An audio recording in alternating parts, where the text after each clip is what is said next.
Hello, Andrew, and thank you so much for joining me today. My pleasure. So we both love the book Legacy, not least because of its connection to our own areas of expertise and our common love of continuous improvement, which is one of the underpinning concepts behind the All Blacks' success. But can you start by summarising the book for me, please? Yes, of course. I mean, it's Legacy by James Kerr, and its sort of subtitle is 15 Lessons in Leadership from the world's most successful sporting team, and that's the New Zealand Rugby All Blacks, which for a tiny population, they've continually been up there as a leading beacon, I guess, of sporting excellence. And I think what attracted me to this book was I've always loved team sports personally, but also I've been interested in what can we learn in businesses about team culture from super successful high performance teams. There's a phrase, I'm sure you will have heard of it: culture eats strategy for breakfast. And I've always loved that, because I think it's like, how can you actually build a unique culture in business? And I think what attracted me therefore to the Legacy book was that they do talk a lot about building a shared identity, a shared ethos. I mean, they have things like a black jersey and a hacker dance, so that they've got a lot of nice unifying factors. But it's thinking, what are the importance of those items, and maybe how can we apply them in our own worlds to what we're doing to build really successful team culture. And of course, that's what this podcast is all about how can you adopt those concepts to improve your own business or your own life in some cases.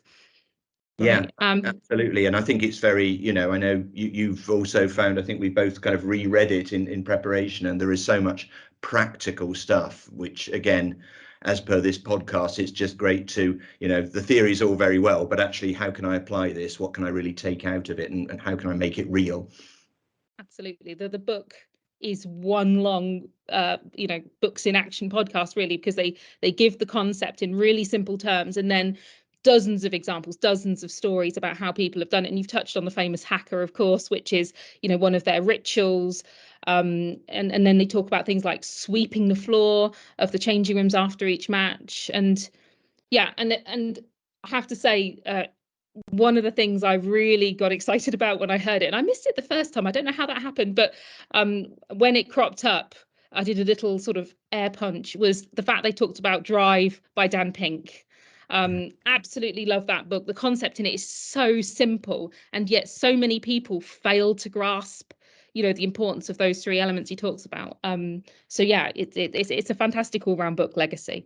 And I'm really excited to hear about your experiences of applying those concepts from the book in your own life and work.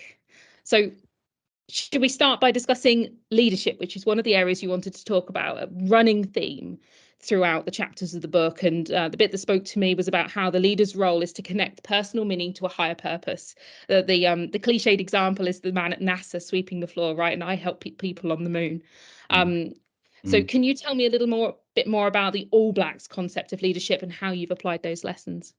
Yes, I mean, I think some of it, and you reference it, Rhiannon, which is great, is this sweep the sheds mantra, which is basically, even if you're a top class international, even if you've just won the World Cup, what you do when you've finished is you sweep the changing room clean, and you put everything away so that you're sort of saving the task from the cleaners. And I think it's nice because in the book it comes up that in Maori culture, humility means, the word humility translates as being normal or natural. And I think that's such a strong thought for leadership, that great leaders should balance kind of pride and ambition with humility, and you should take personal responsibility for that. So nobody should ever be too big to do the small things. And I think how that kind of manifests itself, just over the years.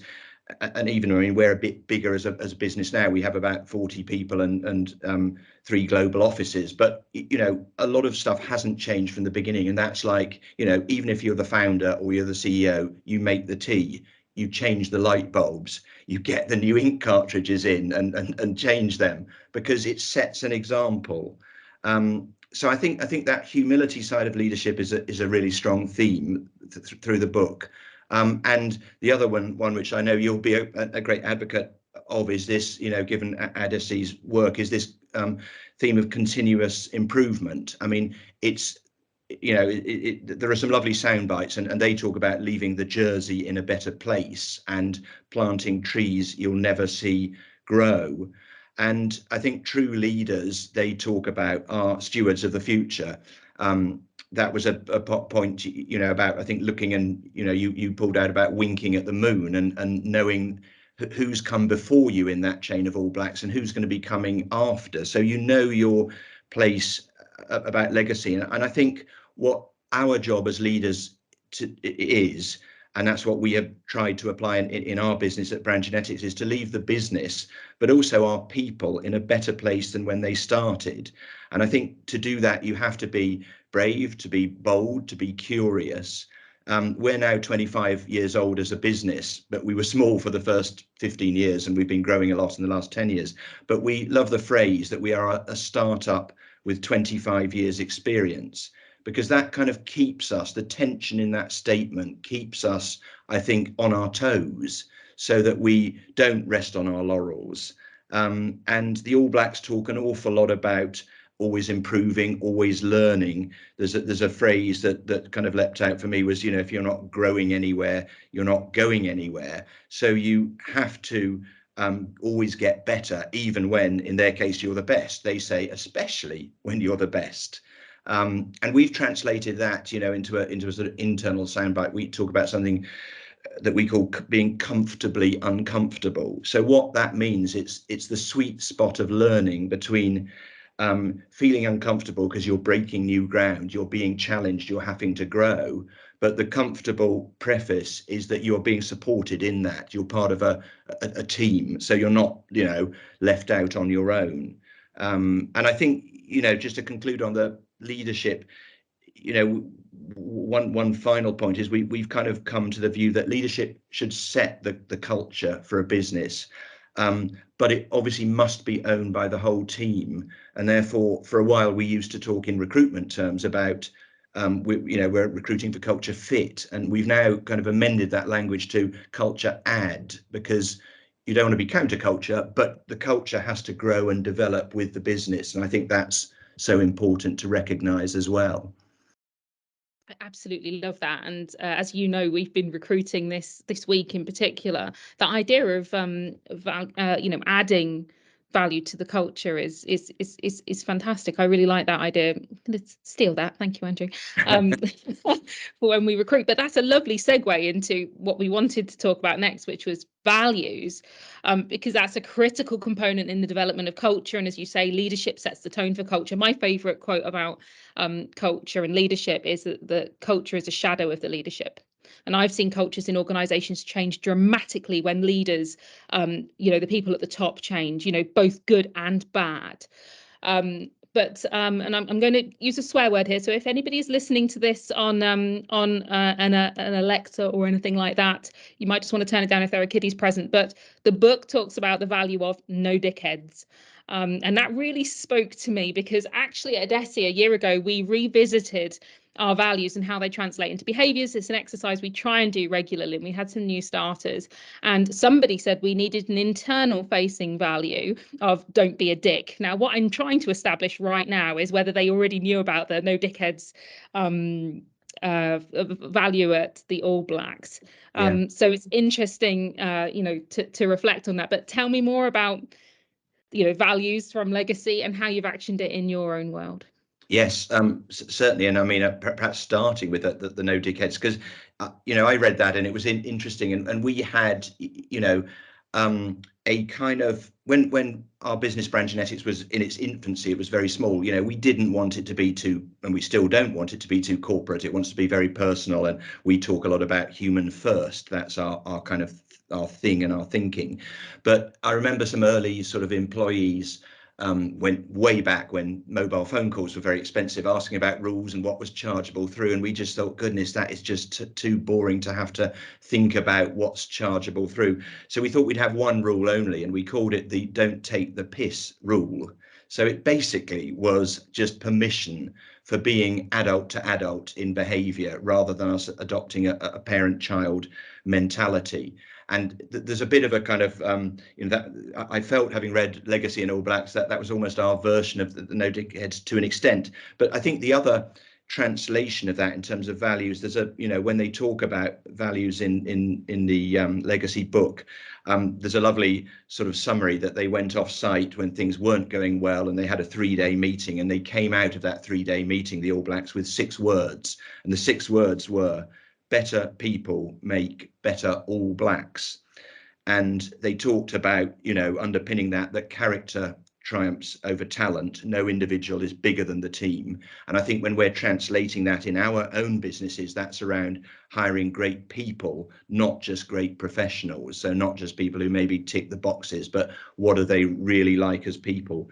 And I think that in itself caused us to try and think, as we've been growing, how do we define what great people are for us as a business? And that will be unique for every business, but we came up with a kind of shorthand of that, and that is people who are smart with heart and self-start.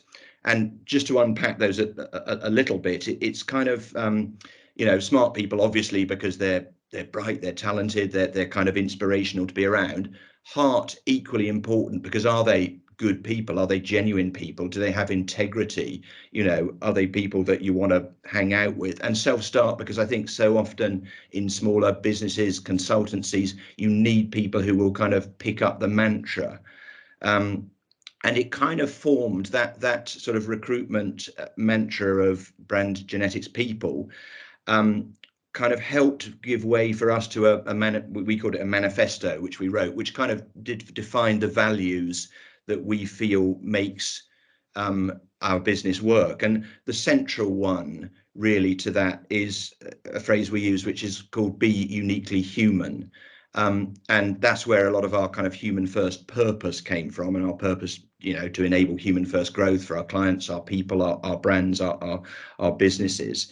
But the be uniquely human really came. I mean, I had 15 years in big corporate marketing companies before co-founding Brand Genetics, and I used to put on a suit and go to work and play a certain role. And then when I got back home with my partner and family, I was a completely different person. And when we set up Brand Genetics, what we wanted was those two worlds to come together, not in the middle, but on the basis of what's the true person. So people could come into work in our business and be just the people that they be their true selves. And we had an early hire, was a lovely guy who's still with us as a director now, a guy called Cliff, who just came in his shorts, his sandals, his t-shirt, with his dog, because that's who Cliff was. Brilliant thinker, planner, everything else, but we kind of accepted him for who he was. And I think that authenticity is so important. If we can role model that in our values, treat people as people, not just as employees, and embrace the whole person, the whole human being. So I think that value set is so important in a business. What defines it, and how it comes across, and ultimately so much of it does boil down to integrity and doing what you say you'll do, having consistent behavior, building that culture of trust. And I'm sure that's the experience of you guys as well, and many other small growing businesses. I love that idea of bringing your whole self to work. We often talk about it the other way around at Adesi as well, because lean continuous improvement professionals, quite often in our WhatsApp chats or in our emails or in our meetings, we talk about how the work side of us has slipped into our personal life. So I was at the cinema and the machine wasn't working properly. I went upstairs to tell them, and they were like, "It's not my problem, but here's your tickets." And the idea that they would get all that failure demand from other people where the machine wasn't working made me go downstairs and put a post-it note on the machine saying, "Machine not working, try another, try another one." And people that talk about how they've done things more efficiently at home or 5S their cupboards. But yes, trying to encourage that whole person at work as well, whether it is in style. And I think particularly style and comfort and things at work is something that's changing. More than a few years ago, when we took over Adesi, we asked the person we hired to do our design and content, the lovely Sam, to assess our brand versus what she knew about us from meeting us. And she said, well, you look like wealth management consultants. Yeah. Ouch, because on the website the pictures were all very, very formal. It didn't actually reflect the brand we wanted or the brand people knew we were. So Yes. rather than, we don't go to work in tracksuits and things like that, but we are more relaxed. We Yeah. don't enforce the dark suits thing. Yeah. It is appropriate to the client we're working with, but it's about making people relaxed and making our people feel comfortable as well. So I totally get that. Love it. No, and I think work has changed so much like that, hasn't it? It is much more, it needs to be an expression of true sort of humans, treating people as true human beings, and that comes with hybrid working or flexible working in terms of locations or number of days you work, all of that. I think there's a very different kind of contract between employer and employee. And thank goodness we are all more enlightened in that sense these days.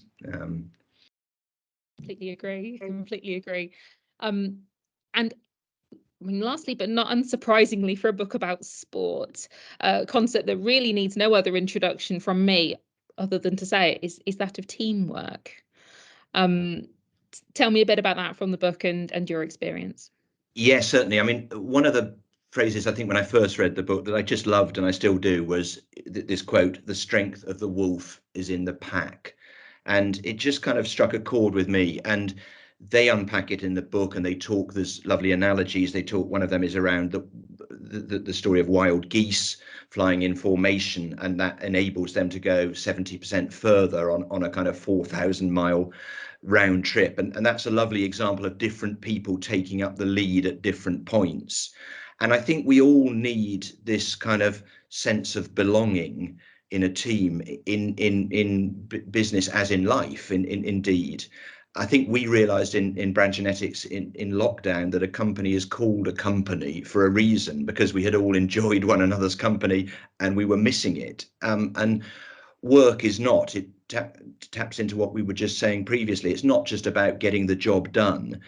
We are all social animals. It's everything else on top. Otherwise, kind of AI could, run the future, or robots or computers. And I think that can help us. That's a sort of separate story. But the human interpretation and understanding is so important. So there's another All Blacks quote from Legacy, which is, "A player who makes the team great is better than a great player." And in our very early days, we tried that literally. We sort of tried to just recruit at one level and everybody would be equal salary, equal status, equal title. And then we found that, certain people obviously did do more and did pull in the extra sort of business or do all the weekend work. So we kind of moved on from that. But what has stuck with us very much is that the team above the individual. We talk about, brand genetics, BG, the BG we, rather than the Andrew me or anyone else. And therefore, we do need to set targets as we've got bigger, but it's team alongside targets. It's people as well as profit, and it's balancing the kind of work and well-being. And I think, you were talking previously about sort of what defined you, and you look like a sort of wealth management business, which is interesting because, none of us in our businesses have a sort of All Blacks jersey and to put on like the New Zealand team do. But, so what's our equivalent? And I think it's our logos and as you say, our visual identity, how we come across. We evolved our logo in brand genetics. It was a very product centric barcode type logo, and it's evolved into a DNA which represents our sort of human first thinking. So that's a symbol of our shared identity and being people first, everyone being unique. And we ensure that we have sort of pinboards up in the office that celebrate a lot of the great occasions, the great moments, the social events. We have company kind of trips if we do hit targets, and that's very much on a team basis, and we have set behaviors as well. And I think stories, and this comes through the Legacy book as well, they help to create an identity, because I think a common language can help shape culture. And I've recently, as we've got through 25 years, written a little book myself, which is called Starting Up and Scaling Up a Human First Business, which covers the first 25 years of our business. And it aims to tell some of those kind of stories, because I think it's all about human interest stories. That's what stick. That's what kind of have a a legacy within the business. And they say, you know, just to sort of wind up on teamwork, there's a lovely phrase, you know, once an All Black, always an All Black. And I've always felt that in our business, you know, once a BGer, as we call them, always a BGer. So I think keeping in touch with your alumni, people who've left and moved on, bringing them back to various events, you know, that's a great thing to do, because you recognize people do move and they go on occasions, but actually you've shared something during that time frame. So it was nice just in doing this book to be able to list the whatever it was, the 75 people or so who've contributed to helping us get to where we've got to, you know, because they've each done work in that team. They've all been team BG at one point or another. So I think lots of great inspiration in there to help shape a team identity. That's such a lovely idea. I'd never thought of this idea of bringing back people that have worked for you before. We're about to lose a consultant from our team who is wonderful. He's a fantastic, you know, human. He's going off to do conservation as well, so I can't even hate him for leaving because he's going to do such a wonderful thing.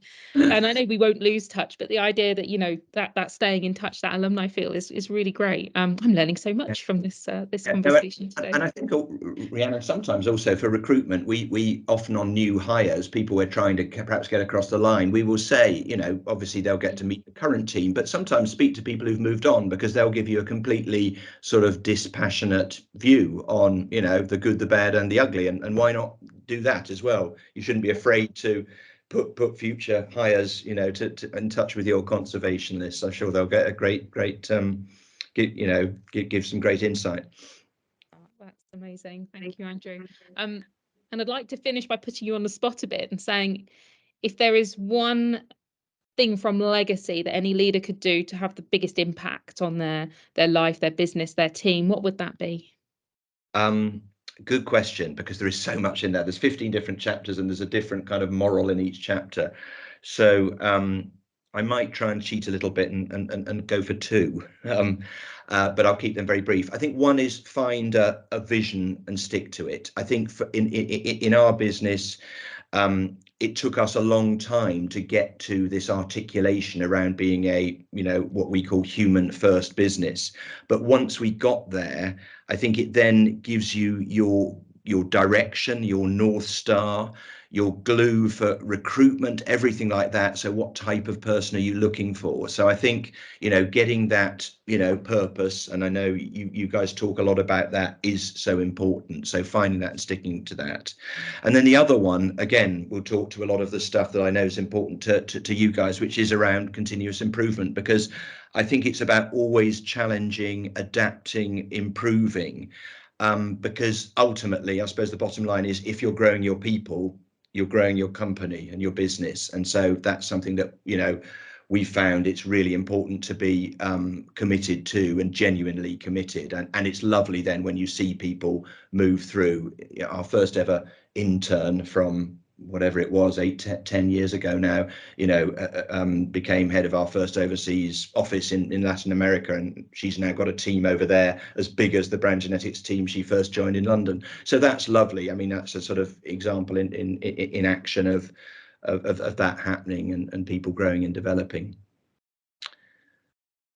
Thank you so much for your thoughts and reflections on legacy and the principles in there. And you have to tell us the name of your book now as well, so we can all go and get a copy. Oh, yeah. Yeah, well, it's starting up and scaling up a human first business, and it just tells the story of the first 25 years in a very easy to read A to Z format with a lot of pictures. So it's a nice, hopefully light, fun read, but insightful as well, I think, about some of the issues we've faced in scaling and growing. But it's really a book about people and a book about culture. So, Andrew, thank you so much. my pleasure. Thank you.